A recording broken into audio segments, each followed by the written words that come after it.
Liam was bored. School was out for the summer, but it was raining, so he couldn't do anything. Just then, his friend James sent him a video. It was the viral elevator game, where you could supposedly summon an entity by pressing the elevator button in a specific sequence. The video had over 100,000 likes. It seemed harmless enough. All you had to do was wait for the elevator to reach the 10th floor. Then when the doors opened, you would step out and turn around. If you turned right, you would see an alternate version of the building's lobby. And if you turned left, you would see a version of yourself from another universe. Of course, Liam didn't believe any of it, but he was bored and he liked scary stuff. So when he heard the elevator ding and the doors opened, he stepped out and turned right. There was no one in the lobby. In fact, there was no one in any of the rooms. It looked like everyone had just vanished. And then he noticed something in the corner.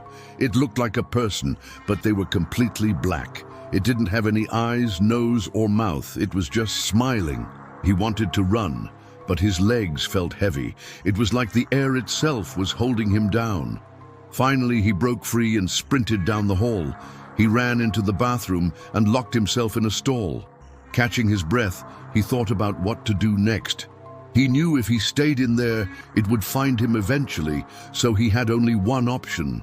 He had to use the elevator again. This time, though, he pressed the button for the basement.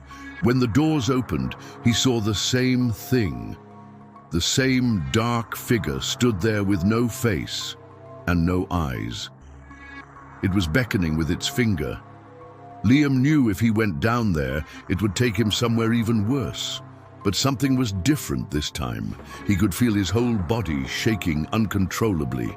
It was like some kind of seizure. As soon as he reached out to steady himself on the wall, the lights flickered back on, and the figure was gone. Shaking, he made his way back up to the 10th floor. It happened again. His vision started to blur, and he could feel his muscles twitching. He pressed the button for the top floor. Maybe if he got high enough, he would be able to escape this building altogether. When the elevator reached the highest floor, he stepped out and turned right. He found himself in the same alternate lobby, except now the walls were covered in flesh. It looked like the skin of some kind of creature. He screamed and turned to the left. This time it wasn't another version of himself he saw, but something far worse. Its eyes were glowing red, and it was covered in sharp teeth. It lunged at him, and he screamed. This time he pressed the button for the 2nd floor. Maybe if he just went down a few floors, whatever was chasing him would get bored and go away. As soon as the doors opened, he could feel it watching him.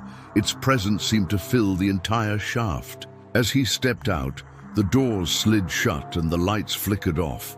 When they came back on, he realized he wasn't on the 2nd floor. In fact, he was on a floor that didn't exist. There were no numbers on the walls, and the elevator was gone. He tried to call out for help, but his voice sounded distant, like under a blanket. He started to panic. Was this place a part of the building, or was it somewhere else entirely? How would he ever get out? Then he remembered the button for the basement. Maybe if he went down, he would find an exit. But as soon as he stepped in and the doors closed, he knew he had made a mistake. The walls were closing in on him. The air was thick and heavy, and when the doors opened, he saw the worst yet. Every single floor below him was gone. There was nothing but darkness. And as he stepped out into the abyss, he heard its voice. It sounded like nails on a chalkboard. It said, "You should have never played my game, Liam." He screamed and tried to get back in the elevator, but the doors wouldn't budge. They were stuck. Now every time he presses the button, nothing happens. Sometimes he thinks he hears the other floors, like there's people running around above him. But really, it's probably just in his head. Soon, he might not be in there at all.